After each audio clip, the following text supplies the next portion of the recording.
Hey.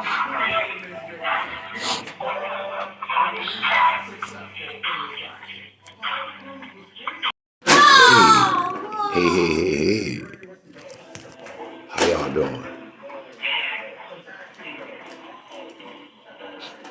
Anyway, I wanted to kind of talk about a serious subject. It's kind of serious. A lot of our people out here in America, especially, I don't know about abroad, but as far as in America, a lot of people out here are going through drugs. Some people even debate on. Okay, yeah, I'm waiting for Stash to pick up. But some people even think that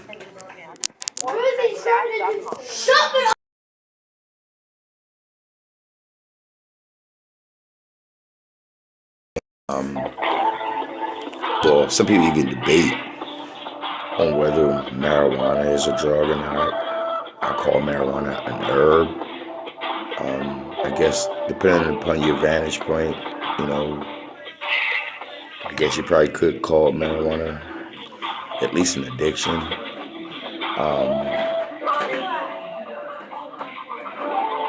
So I guess instead of talking about drugs, I should be talking about addictions and then make it a little bit more broader. But I wanted to emphasize a little bit on the drug aspect of it.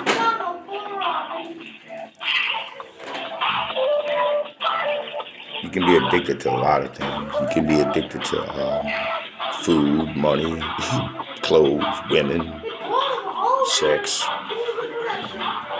attention. I see people addicted to a lot of things that could flaw them or hurt them really bad in the long run. But out of all of them, I think drugs is one of the bigger ones.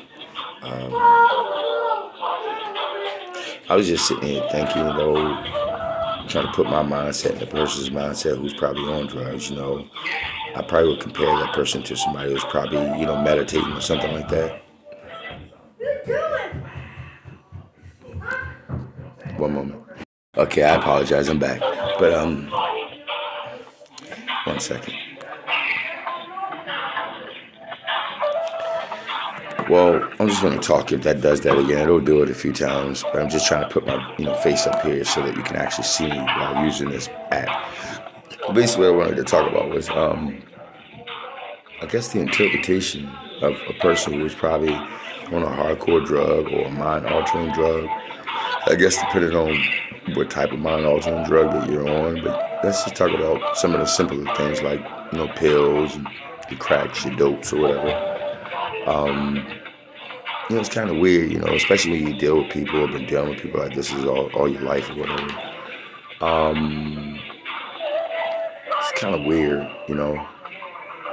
And, you try to think about, let's say, for example, I'm driving, and let's say both of us are in a car or something, and we're going somewhere, and, there are people out and about, and they're walking, let's say downtown or something.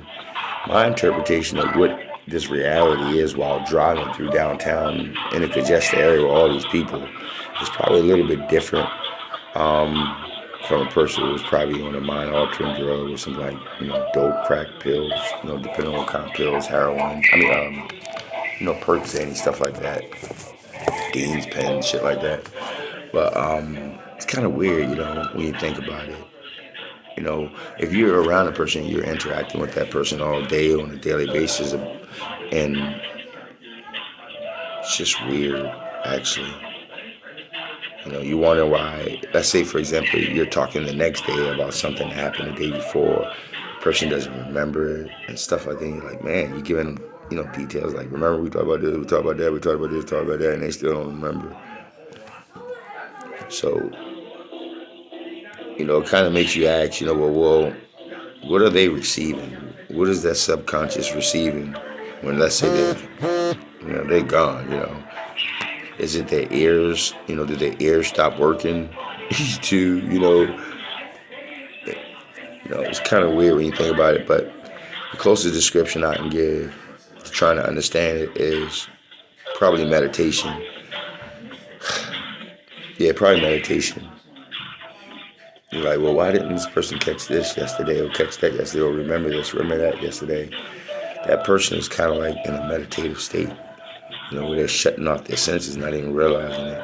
And depending on the drug, some of these drugs shut off your senses more than others. Some of them even take you far away, further away more than others. You see people who have comprehension problems, like you can say something 10 times and they just think you're talking about apples when you're talking about oranges. No matter how many times you said it, it kind of makes you think that, it's probably got something to do with the drugs, and how the drugs, eat away at your interpretation of reality.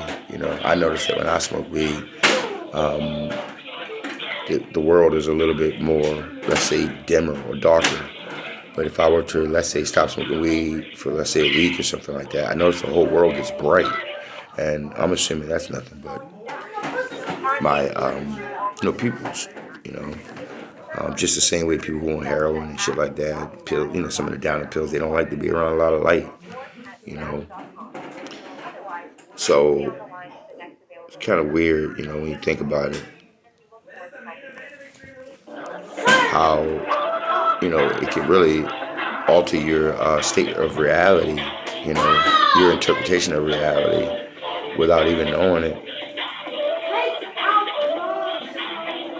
It's kind of weird when you think about it, you know. Another subject I wanted to touch up on while talking about it, this subject is people. I'm just gonna go ahead and turn this off. People, people, people. Period. You know, you look at all the crime, or the, killings, and disagreements and fallouts, and look at that type of stuff. When it comes to the type of people that we're dealing with, I say one of two things. I say, first off, we're not dealing with, a lot of times when we're combating or when we're debating or whatever, we're not dealing with actual humans. We're actually dealing with, demons, unfortunately, in both good and bad, inside of the people. Like, for example, if I'm having such a hard time trying to make some sense to somebody that's really completely full of sense, and let's say it's completely positive, it's something I'm wondering why they, going totally against me, without that person really knowing they may even have demons in them. And, I can, I'm not going to say I'm right. I'm not going to go into detail about that, but I've done gone as far as, right hand, left knee down, you know, whole connection, let me touch you, let me hold you, let me change your frequency, your vibration, for you. Just for a split moment so I can get through to you, past that physical to that spirit, or maybe past that spirit to that physical, and bring you back to this reality, you know. It's kind of weird when you think about it. You see people, they do crazy things. I talked about this in previous videos. They do things that just doesn't make sense, out of character.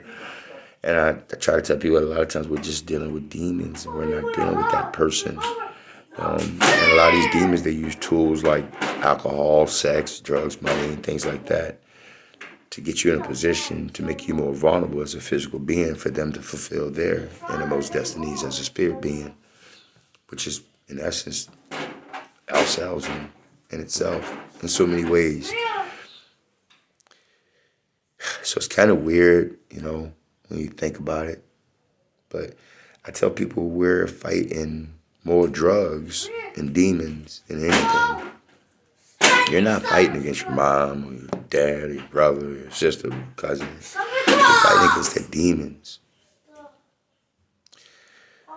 You're fighting against their drugs if they're on drugs. People, I've been around people on drugs all my life, unfortunately. I had a chance to go off to college and all, but just got stuck right back where I came from when I got out of college. And I had a chance to see a lot of things in my life, unfortunately. But one of the things I noticed is that if you're dealing around with a lot of people who deal drugs or dealing in drugs, and drugs is an everyday part of their life, then you're dealing with two different people, sometimes even three different people, and you wouldn't understand until you analyze it, paid attention, or see that person in that manner.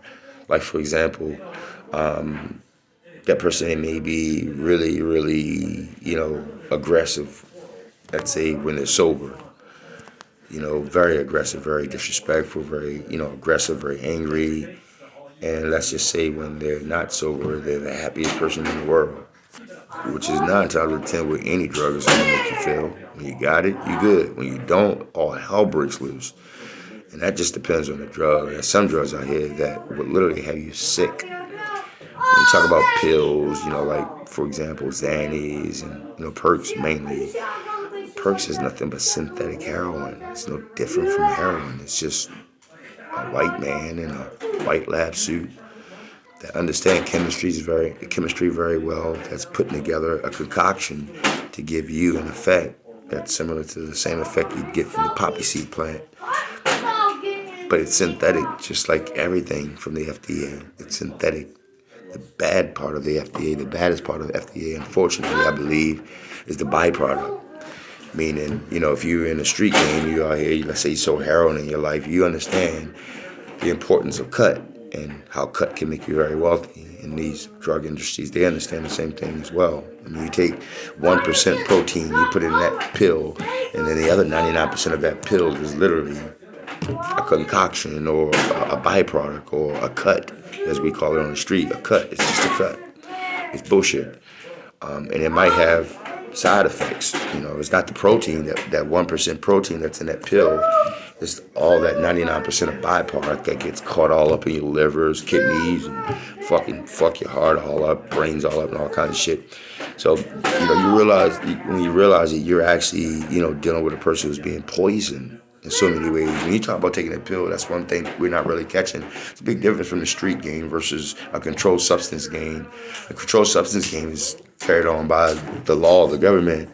The man has no control over that. The street man can't use his inside heart to make a decision whether to, put too much cut in something or not put too much cut in, or, vice versa. We don't have the power to go in there to that white man in that white lab suit and say, hey, whoa, man, what the fuck, you trying to kill our people, bro? We don't have that power. And, it's crazy how people in America, they think, for example, like if they're on a prescription drug, they're different from the person who's getting the drug, even though the person's doing the exact same drug. Like the guy out there on the corner screaming, perk, perk, perk. And then they go to the hospital getting a bunch of perks, but they think they different from the person who walked up to the guy on the street and bought the perks. It's some crazy shit, bro. When you think about it. You even got people who think that because they don't do heroin, the person who does heroin is better when they're doing synthetic heroin, when they really don't know that that's even worse.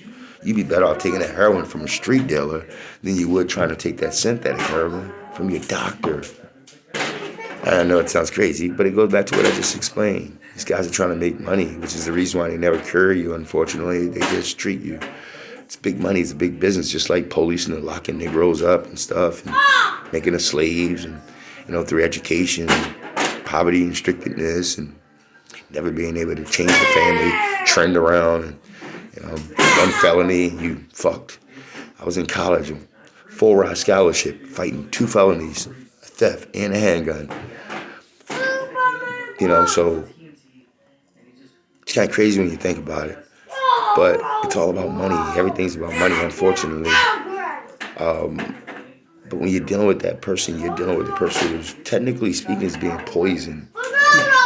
They don't realize it. But if they're taking a controlled substance, they're definitely being poisoned. They'd be better off, like I said, taking that substance and trusting the guy that's cutting it on his own and sifting it on his own and, finding a ratio on his own than, trying to deal with a big shot, big wig trillionaire who's trying to make another trillion. It is what it is. But the moral of the story is you're dealing with, 2 different type of people. One person's sober and then another person's high. And then you got the in-between. So you're dealing with, a person being poisoned, whether they're sober or high. And on the top of it, you're dealing with a person who's either high or sober. So even if that person's sober, they probably got side effects that they're not aware of. I catch myself with side effects I'm not aware of. I taught myself how to walk and talk after a coma. So I'm pretty good with understanding the brain and how to trick the brain and lie to the brain to get the brain to take another path. But some people don't have that power. And what happens is these things, these drugs, that even when you're not on these drugs, even when you're sober, these drugs that have already, the byproduct, and not just the protein that's in the drug, but the byproduct, even more importantly, has done taken cancer effects, clogging effects, collective effects, meaning, that material is being collected in one spot of the area of the body and it becomes a problem. Somewhat like cancer, but if that's what you want to call it. But it's basically poison. It's basically things that your body didn't detox and it's still in your body. And then it, could do things like maybe clog, the circulation of your brain. And you don't need me to tell you that if the circulation of your brain is clogged up, then you might have problems with, comprehension, thinking, memory, all types of things, Motherfucker be looking you right in your face when you're sober and talking to you, and you still don't understand what the fuck they're talking about. You feel me? Like, your mind is gone. Like, and I done been around that. I've been around people I reminded of what we did yesterday. They don't know shit about what we did yesterday all week. And I'm sitting there like, Jesus Christ, I'm glad I smoked weed only. But some of these people get so high, bro, you could fuck them while they sleep. They would have no clue. You take like a drug like Xannies, that's a date rape drug. It's so funny. Anybody who hip to the game knows that. Like, a girl, she likes Xanny, you ain't gonna give her Xanny. She can take her herself. They don't let you do whatever you want with her. Like, literally, she takes Xanny. You feel me? It's like, it's crazy. So some of these drugs just have your body and your mind in a state that just like literally a guy can be getting fucked in his ass and don't even know it. And it's all because of a drug. And he would kill a motherfucker if he found out that he got fucked in his ass, but he don't know. Like, that's how powerful these drugs are. So, when it comes to talking to a person or trying to communicate with a person, let's say you're sober, that person's high, that person's not making any sense at all. You're dealing with a demon, then you're dealing with them being high or sober. And it's just like all hell. And you can be the most intelligent person in the world. You can be the most patient person in the world. You can be the salesperson like myself all my damn life, literally making jokes, talking about I'm curling weights while you're shitting on me or something. Like, literally, I'm having fun with you shitting on me. Like, literally, I got the patience of a fucking kindergarten teacher. But even still, I can tell this person 10 times something and they ain't catching me. They don't understand shit I'm talking about. It's almost like we're in two different worlds. Our drive downtown was two different interpretations. That person didn't see nobody walking around. They probably seen their kneecaps or all the trash on my carpet or something the whole ride. Where my interpretation is I'm live, I'm woke, I'm pumped up, I'm looking around, I'm excited, I'm anxious to see someone, I'm doing something, and I can see the whole world as it exists. But that person's not here with me. That person's in a meditative state of mind, an alternative state of mind, a mind-altering state of mind. The person's not here with us 100%. And there's multiple ways you can get in that situation. I've been known to gaze and stare and catch myself staring at some things that, I wasn't even aware of me staring at, and I do it a lot. So, it's kind of easy to get distracted. But when you're dealing with a person who's, been, let's say, doing that particular same drug for, let's say, 10 years, 20 years, then you could best believe that person has some effects with them. And if you're not patient, you just would get beat to shit. Like, literally. This person's getting worse and worse and worse and worse at everything. They can't see it. You're trying to tell them in a nice way. And they don't. It ain't that they ain't listening to you. They don't understand you. They really don't comprehend you. At the time you're telling them, they're probably high then. They probably literally heard 50% of the words you said out your mouth. They didn't hear shit. And I just want to, it is what it is, we all dealing with it, I'm dealing with it. So I'm definitely not judging. I deal with it when I deal with weed. I know what weed does to me. I know sometimes that somebody might say my name twice. I didn't hear the ass. I'm zoned the fuck out. I got a problem with reanalyzing and reliving everything anyway. That's my gift and that's my curse. Everything's analyzing over and over and over again with me so that I always catch detail, which is my gift. I could have done something yesterday while doing something very important now, but my mind is rewinding yesterday and I'm really reliving it while my attention's here. It's what helps me with rapping or freestyling. I can freestyle and at the same time I'm thinking about my next sentence. I'm thinking about my next 2 or 3 sentences to line them up so that my freestyle comes out right. So I don't stumble or stutter and it seems like I'm talking or whatever. But all I'm doing is I'm literally thinking about what I'm saying, and I'm also formulating what I'm about to say next while I'm thinking about what I'm saying and trying to do it perfectly. It's like a gift. And the other aspect of the gift is, like I said, rewinding things back. But it's not by choice. I don't have any control of this shit. I can't just stop it. So the problem with that is, let's say I got shot at 20 times or some shit. I can't stop rewinding that shit back. Next thing you know, I might catch myself ducking or some shit and shooting back or some shit. Like, don't even realize what the fuck I just did. It's because I'm literally reliving that whole situation. I'm not that bad. God bless my soul. I hope I never get that bad. At least I don't think I am. But I've caught myself in some situations where I'm like, or I feel the pain, or the tears coming out. I don't even realize the one tear done fell or some shit. And I'm just like, what the fuck? Where was I at? You feel me? Because I'm really in that situation all over again. And I'm not here. I'm not living this and then living that again like I normally do. Normally I'm living this life and 100% aware of what I'm doing, but at the same time rewinding back everything that happened, let's say yesterday, of a situation I didn't like over and over and over again to catch every little detail to make sure I catch that person's intent so I can know how I should respond. I don't over-respond or under-respond. So, but like I said, the curse part to that is, the punishment part to that is your mind's rewinding shit back that you wish you could just forget. Jesus Christ. You're like, please, God, you be praying to God, please don't let me think about this no more. Your shit just keep going back. You just going crazy. You sitting there doing shit like this before you know it. Or you sitting there like, and you don't realize it. And before you realize it, you clenching your teeth. Your hands are all tight like this or some shit. Before you realize you're sweating, every fucking where. And you realize you're gone. You're not here. So the last thing I can do is judge a person if I have the same issue, and I'm not even doing what that person does. But I do thank God that God's given me the knowledge, the intuition, the information to know specifically what's going on so that I can inform my people what's going on so that we as a people can get better at the situation that we have to deal with and better as a whole. And that is the fact of the matter is everybody's doing the damn thing, including myself. And you need to know that when you're dealing with people like this, or you're dealing with people who's doing the damn thing, you just need to know how to handle it. You're dealing with demons, you're dealing with drugs, you're dealing with sober. These are 3 different people you're dealing with. If a person is being overridden by demons, you're dealing with those demons. If a person is, let's say, sober, you're dealing with that person being sober. If a person is being high, you're dealing with that person not being in that right state of mind and being high.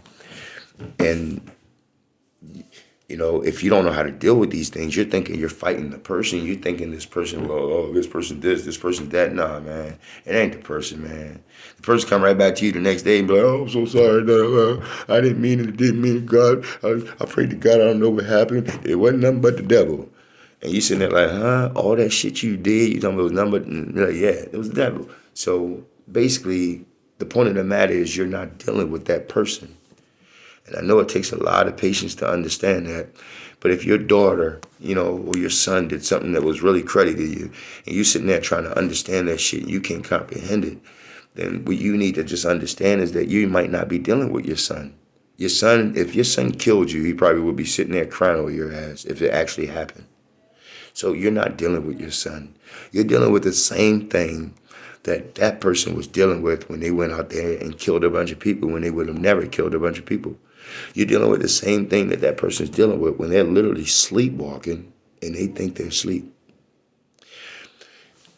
2021, the first month after my mom died, I documented like I do most important things in my life.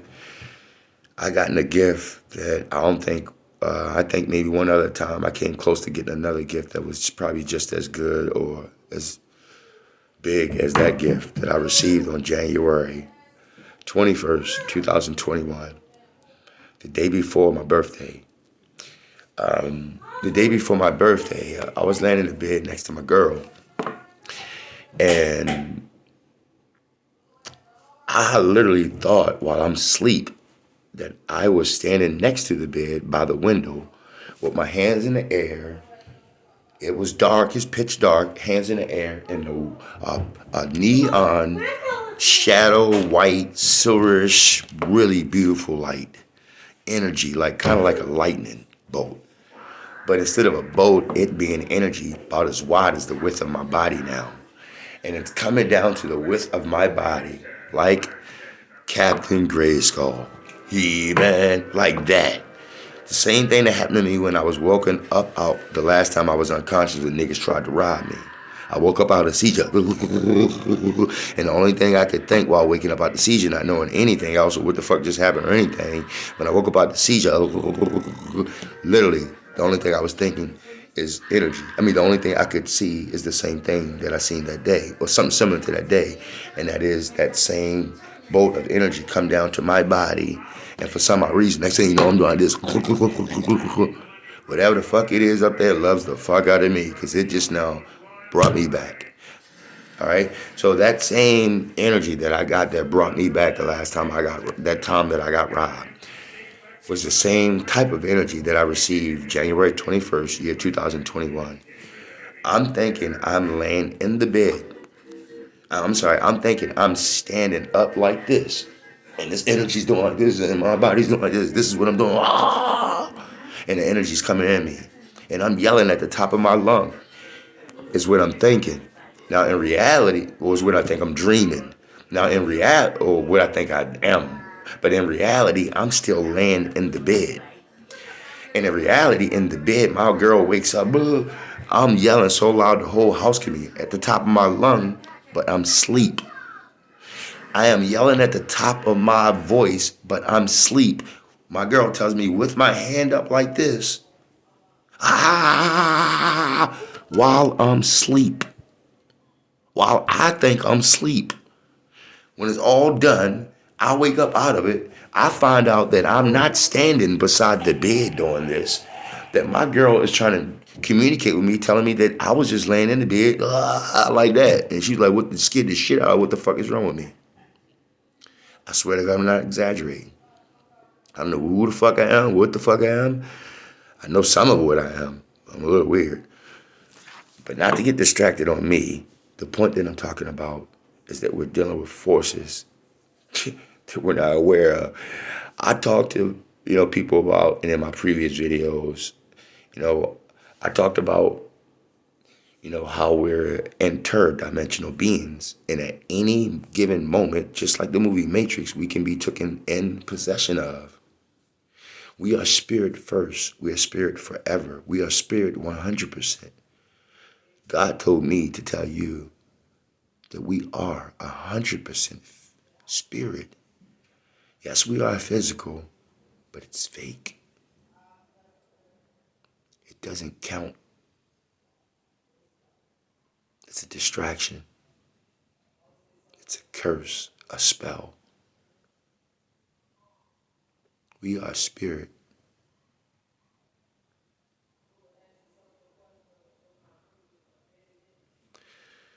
So, with that being said, us being spirits first, we have to understand that at any given moment, it's almost like we're remote controlled. We don't have access as physical avatars to our spirit unless we're gifted. Thank God. So we don't have any control over the matter. If the devil wanted to jump into me as most divine as I try to be, it probably could. Right now, it probably could. And I try my hardest. I know I got the dragon and all on me. I don't care about that. I bought the necklace for different reasons. And I'm anointed enough to know. It's kind of amazing when you think about it. The fact that we're good and we're bad, even though no matter how much you want to believe, you're not good. You're good and bad, unfortunately. So, and your spirit is a part of a realm that consists of good and bad. as we interpret it as well. And it could either be good that you're in possession of, or it can be bad that you're in possession of. There's people that are in possession of something good, from something good, and there's people who are in possession of something bad. Not just the devil, but there's demons too, with different purposes. That outline themselves with different realms like sex and drugs and, deceit and, joker and, mockery, all kinds of things that attract these demons, lies, murder, So when we're dealing with people, we just have to understand that we're dealing with not just a physical person, which is all we can interpret, but we're dealing with a spirit being. And that spirit being could not be good at the time, So, in other words, as our physical avatars, we can be taken in possession of. And more importantly, when you're dealing with people who are not even being, ridden with demons and all, even if that person's neutral, they haven't been tampered with by the demon world, or, the spirit world, you're still dealing with the person who's like I said a little earlier, even if that person's sober, then depending on how long that person's been doing what they've been doing, then you're dealing with the person who's been poisoned. And 9 times out of 10, there's poison done to their brain, probably even circulation clogging and things like that, because that's what's in the byproduct of these controlled substances. There's things in here that your body's just not getting rid of. It's cut. Your body's not getting rid of,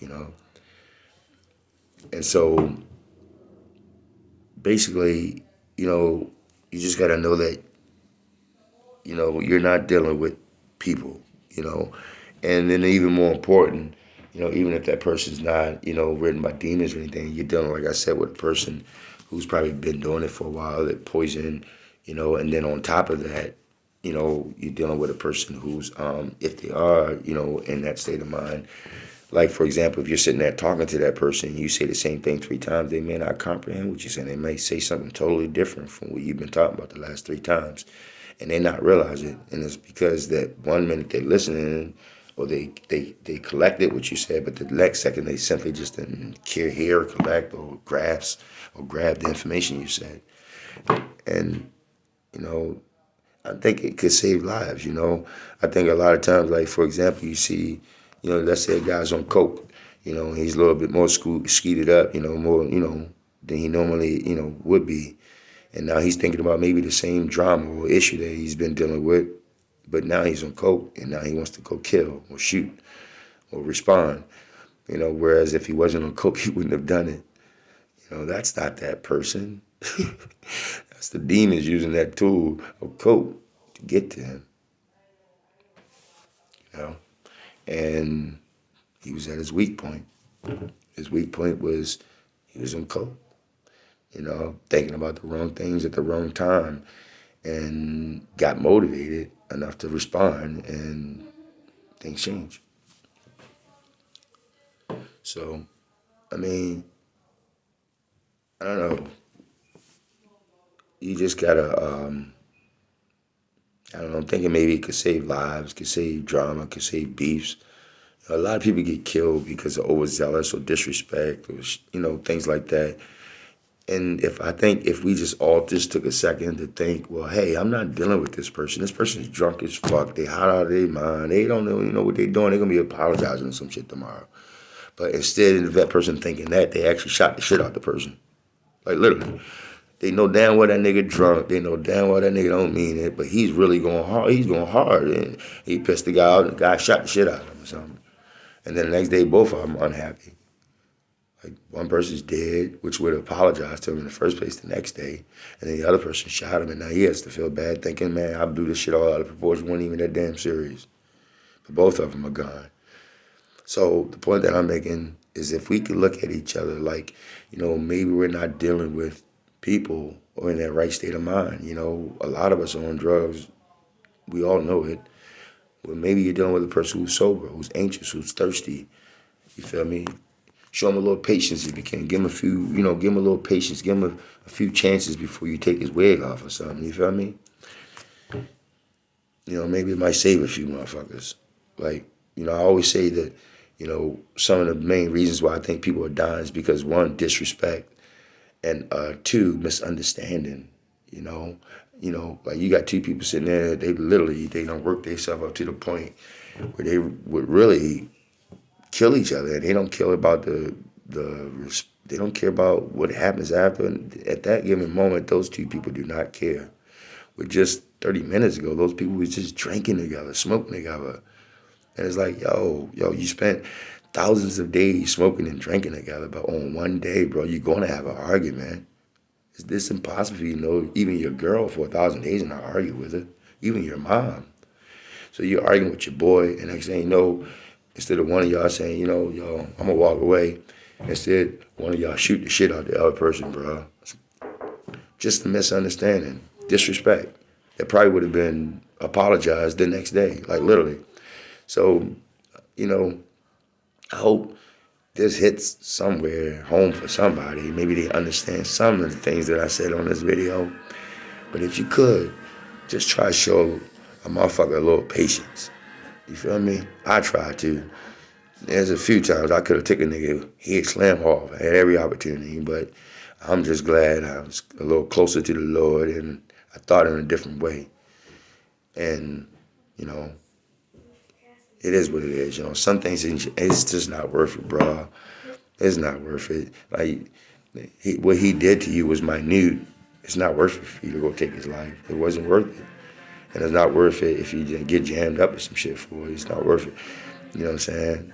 Some things just not worth it. But then some things is worth it, So, and that's depending on the person or party or whatever, So that's the discretion of the person, the party, whoever's dealing with the situation. But, I promised myself I try to be a little bit more patient with motherfuckers. But at the same time, it is what it is. But anyway, I try to be a little bit more patient. I still got the other side, get twisted. But I'm just trying to be a better person, man. I got grades, man. I'm almost 50 years old. I'm 49 years old. You feel me? Like, yeah, have a little patience, man. If I could spread that off to a youth or spread that off to a youngin' or a young person younger or something, because once you get my age, we still dealing with it too, but we're not dealing with it as much as what y'all dealing with. Man, just smoke a blunt together, bro. First off, if you can't smoke a blunt together, bro, especially if y'all been friends or some shit, just go try to call the person or something, instead of calling a person with a point to prove or all this pride, call a person like a real man, in a real tone. And then if the person gets you bent out of shape, you hold your humble and you strike when they least suspect it. It's not to be advertised. None of this shit is a game. None of it's advertised. If it's real, it's not advertised. But before it gets to that point, and before because it's got to be worth it, and before it gets to that point, it's not always worth it. Try to take another avenue, Call a nigga, smoke a blunt. Like, yo, man, what that shit we doing, bro? That shit stupid, bro. You want to smoke a blunt? Nigga might be like, what the fuck? I'm scared he set me up. Nah, man, no bullshit, y'all. I come over your spot, you come over my spot. It don't even matter, bro. What we did yesterday was just stupid, bro. We both was drunk. We both was fucked up, trying to show up in front of girls, man. That's one thing we never did, bro. Why are we doing that? Let's fix it. Let's make sure it never happen again. And let's make sure and make a promise to each other, bro. We'll never get that angry at each other. We'll just want to take each other's head off or something. It ain't worth it, bro. You got too many people who are way different than us, you and me, and they just laugh at shit like this, bro. They get a kick out of us taking each other off, making their job so much easier. And locking us up ain't enough. We pop each other and shit, like, yeah. So, if you're in a situation where you can show patience, some things you just can't show patience on, unfortunately. I'd even advocate that.